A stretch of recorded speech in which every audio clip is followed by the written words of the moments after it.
This is Tala with Drive-thru Therapy here on this beautiful evening. I don't know if it's evening for you, but it's evening for me.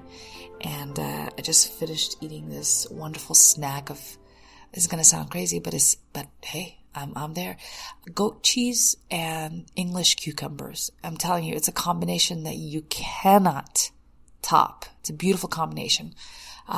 Goat cheese is a little gamey for some people. It's the best way to describe it. It's like really cheesy, like really has that strong cheese flavor. But oh my, I mean, it's just, it's something. I like it. I like that hit of cheese every once in a while. But yeah, that's my snack. I just finished it. So you're definitely not getting a hungry beast talking to you right now. You're getting somebody who's been fed. So it's going to help you out, as I'm talking about this, because I will not be thinking about food. So today's topic is one that's dear to my heart, because once I understood what this topic really means to me and in my life, it empowered me to change things. And it was like the biggest bang for my buck when it came to my own personal change, was understanding my codependence. There's so many psychological explanation for codependence. You know, some people see it as a disorder. Some people see it as things that people are with addicts, they tend to be codependents. They usually refer to codependence that way, or that enablers, for example, they tend to be clingy, needy, but it's much more than that. And I think once I kind of tell you my perspective on it, then maybe I can give you awareness of how we couldn't help but most of us, if we grew up in the States, basically, to be a little bit codependent. I mean, I don't know what it's like to grow up in other countries. My expertise in that is not as good as it is in the United States. So codependence is really intertwined in a sneaky way in the way we were raised. Really is very much intertwined. So I don't want you to think that whether it's if you have codependence. No. I'm here to tell you straight up, honestly, based on self-exploration and in talking with almost everyone and hearing social media and seeing social media, it basically is intertwined and accepted in our world. But let's start with the subtle hints we get. You know, when we're born into a family here in the United States, a lot of the times for me at least, I kind of see myself growing up really caring about what the adults in my family feel and what they think. That was pretty important. And of course, it's not just the culture here in the States, it's also my familial culture. It was important to be respectful to elders. They're wiser than me, and they know more than me, and so I had to listen to them and appease them and be a good, obedient child. You know, my opinions didn't matter as much. My thoughts and beliefs did not matter as much. It's really interesting how we learn codependence. And again, it's sneaky. It's really sneaky. For example, in our culture, when we go to school, a lot of the schools, and because sometimes I get to work in schools, and a lot of the schools that we teach codependence in the way we reward and we discipline, right? So if Johnny doesn't get a golden star for the day, or gets a golden star for the day, Johnny feels valued. Johnny feels good about himself. Johnny feels that he was worthy and accomplished his task, right? Because he was acknowledged for it. But when Johnny doesn't get a star, Johnny feels bad. Even though Johnny did not really do anything, he still questions whether he did what he was supposed to do through the whole day, because he was not acknowledged for it. He did not get a gold star for that day. So does that make sense? That's codependence there, but I'll explain further as I go into this. So I don't want to jump back and forth, because I tend to do that. I really do. And I don't want to confuse anybody. So I'm going to start with some of the traits or the things that people that are codependent say or that have codependent traits, okay? You may not be full-blown codependent, but we have levels of codependence with the way that we were raised. It's just we couldn't help it. We inherited it, and it just kept on going. It's like a cycle. It was just recycled from the next generation to the next. And now it's really, really ingrained in our everyday life. So one of the things that most people don't think about is the need for approval is a very big codependent trait. I mean, it's a solid one. It's like the first one mentioned when you look up codependent on the internet. If you Google it, it's probably right up there, the need for approval. And that's what we talked when I kind of gave you the example about Johnny going to class, and if he gets a gold star, then he's worthy, and if he doesn't get a gold star, then he's not acknowledged, and he questions himself whether he's good enough or not, and he has to work really hard to get that gold star. But interesting enough, Johnny can go home, right? And the codependence is still reinforced there. For example, if Johnny tries to clean his room, Johnny can think that, okay, mom said to clean my room, and so he cleans his room. But then mom looks at the room and says, it's not clean enough. It's not good enough, right? And however the feedback comes, right?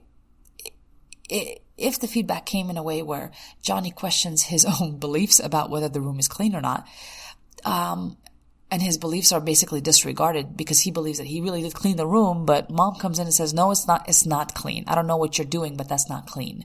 Okay. So again, it's teaching the kiddo to only, to do what is being approved by other people. We end up raising a really obedient kid, but the most obedient kids are probably the ones that are the least creative. I heard this once said, and I probably believe it quite a bit. So that's the thing with need for approval. And when you think about this in the area, in the adult arena, you'll see this happening with,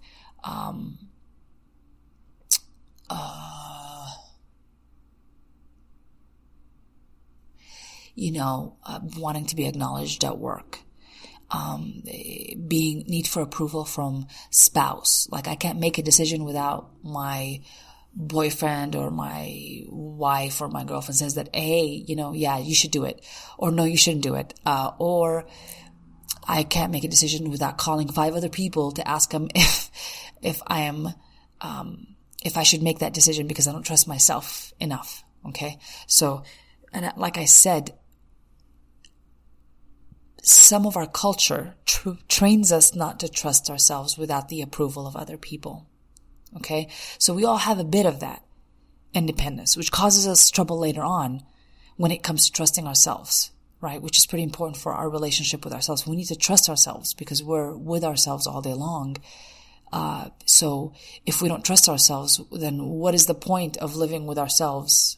What does that relationship look like, basically, if I don't trust me? Okay. So let's move on to the next one. I have a lot of people telling me this, and it's glorified in some way in our society. I can't say no. I have a hard time saying no. Okay. Codependent, big flashing lights of codependence there, because that just tells me that in a lot of ways, and I had the same issue because it's the need for other people to approve and acknowledge me. That I can't say no is really where I get my value from. I overcommit to things, to projects, to errands. I overcommit to engagements because I can't say no. And funny enough, as my codependent self goes, I will resent them later on, and I'll blame them for my inability to say no. So again, codependent. The next one is, and I have it in like quotes, feel bad. Like the people that say, I feel bad a lot. They say that quite a bit. I don't want to say that because I feel bad. And, I feel bad. It's another way to say I can't say no. But the thing is, if you keep feeling bad, you're really basing whatever decision you have on what you think the other person wants to hear, wants to do, not what is good for you and that works for you, right? And it's in no way selfish when when you are making a decision that is based on what you need, because in fact that is the truth. You're the only decision you're making is supposed to be based on what you need, not what other people need, right? And from there we can help other people. But if you start with trying to help to feel bad enough every situation and try to help people and overcommit yourself, while you're not taking care of you, you are basically going to end up resenting them.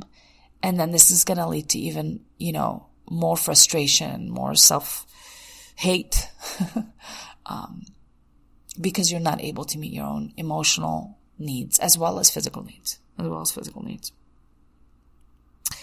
The next one that I have that's kind of a codependent thing is they get their value from being needed. So people that have that trait, they usually tend to, again, overcommit, can't say no. They just get their value from being needed and wanted, right? It's that overworked mother that just commits herself to everything, she'll go and volunteer at the school, then she'll go to, do the groceries, and this is where the husband, she doesn't allow him to do anything, and she wants to be the main center of everybody needs her. And later on, that same mom, right, will come to therapy and say, hey, it's too much. They need to give me a break. And none of them asked all of that of this mom, right? Nobody did. But this mom thinks that, oh my God, I have to do all these things, but it's basically all within her own mind, in her own world, because she has a strong need to feel needed, and that's where she gets her value, and she'll continue to do that. And then later on, again, this is where you see the pattern, again, resent the people and finally say, I need a break. And this is where you'll see some moms or dads even, I'm just using mom as an example, but you'll see a mom just kind of scream and like, I'm done. I'm going to take a break, and they explode, or they start taking it out on their kids and their husbands and vice versa. Husbands will take it on their wives. I mean, it'll be just a filthy back and forth relationship. But again, codependent.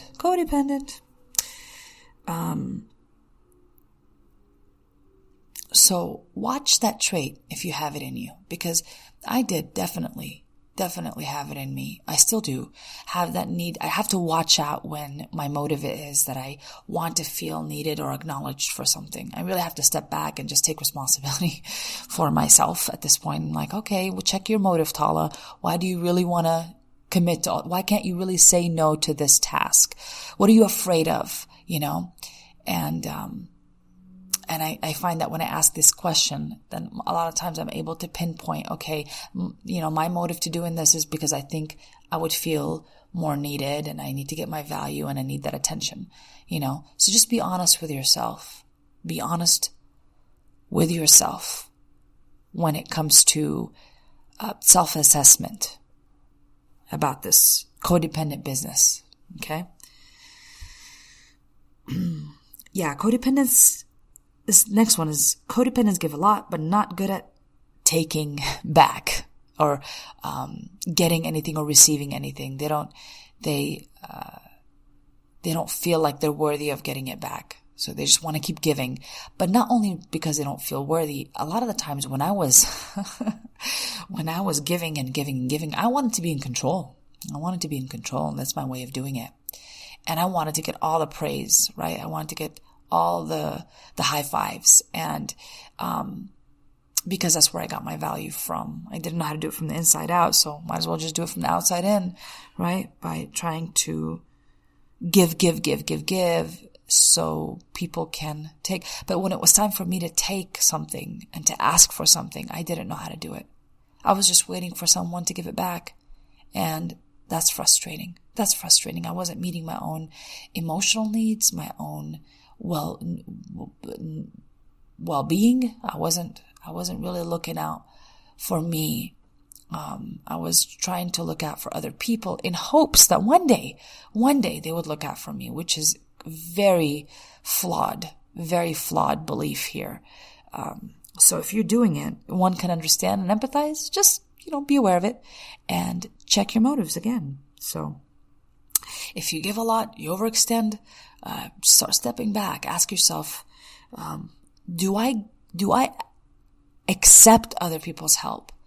Am I willing to share and designate the attention to other people as well? Or do I just want to be the center of all acknowledgement? I want to appear like the great mom and just do everything, and then people say, "Oh my God, you're such a great mom," but then I'm so overworked and tired, and I'm taking it out on my family. So we don't want that outcome. We do not want that outcome. The next one on my list, I kind of talked about it before in the other ones, but of course I'm going to write it again and I'm going to talk about it. It says, can become upset if others don't recognize and acknowledge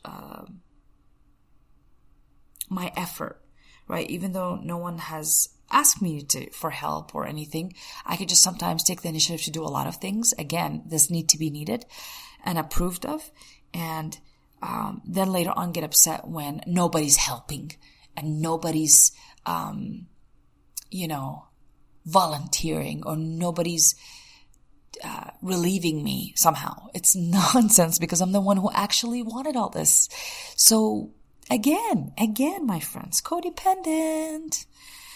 I sang, but I don't ever claim that I'm a good singer, but I will sing every once in a while.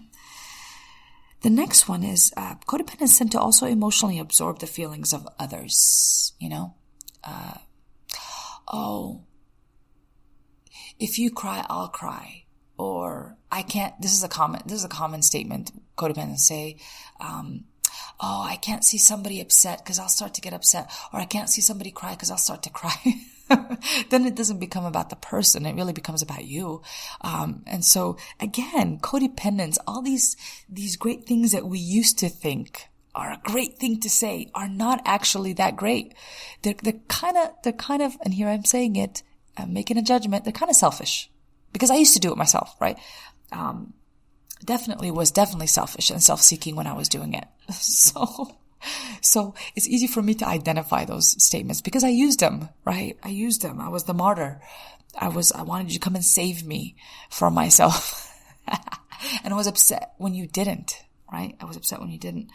So again, emotionally absorbing other people is really about you. It's not about them.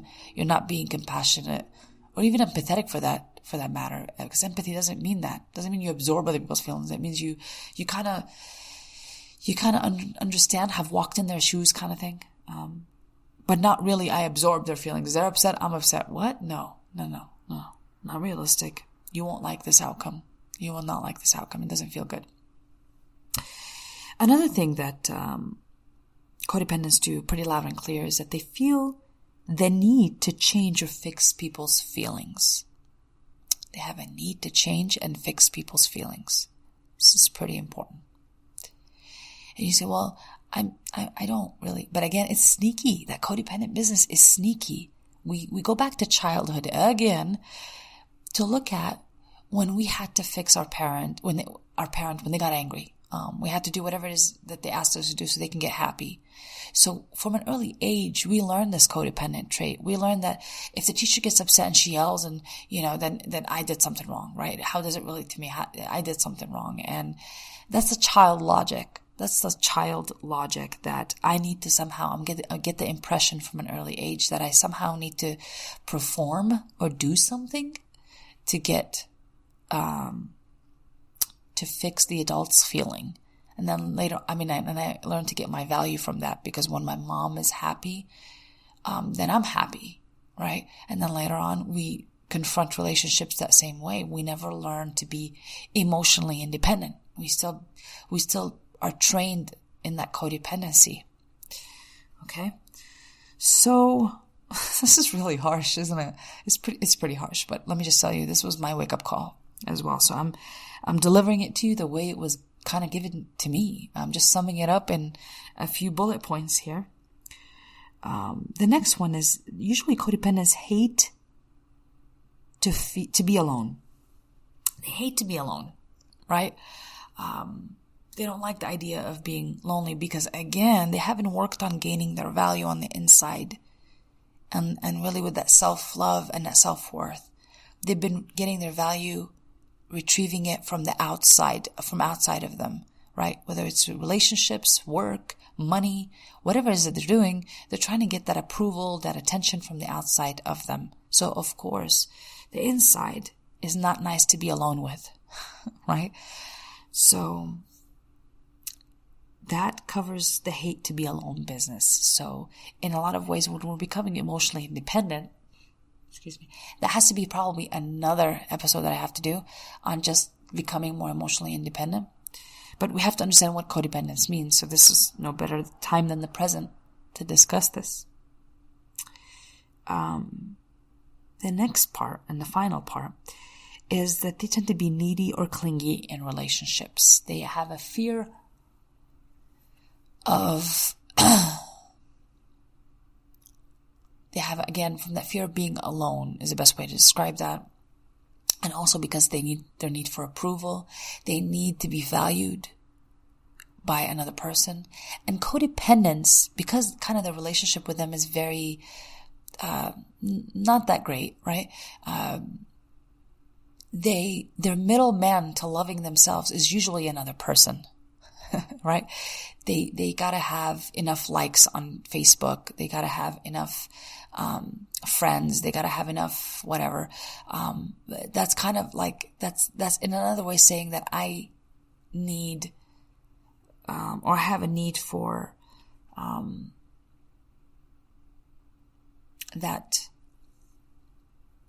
I only love myself when somebody else loves me is the best way to say that. Sometimes I have, in my head, it sounds great, but when it comes out, it's kind of like, so, yeah, I love myself when there's, but only if there's a middleman. If there's somebody else that loves me, I can learn to love myself, kind of thing. Big codependent trait. But again, you can understand that from an early age that,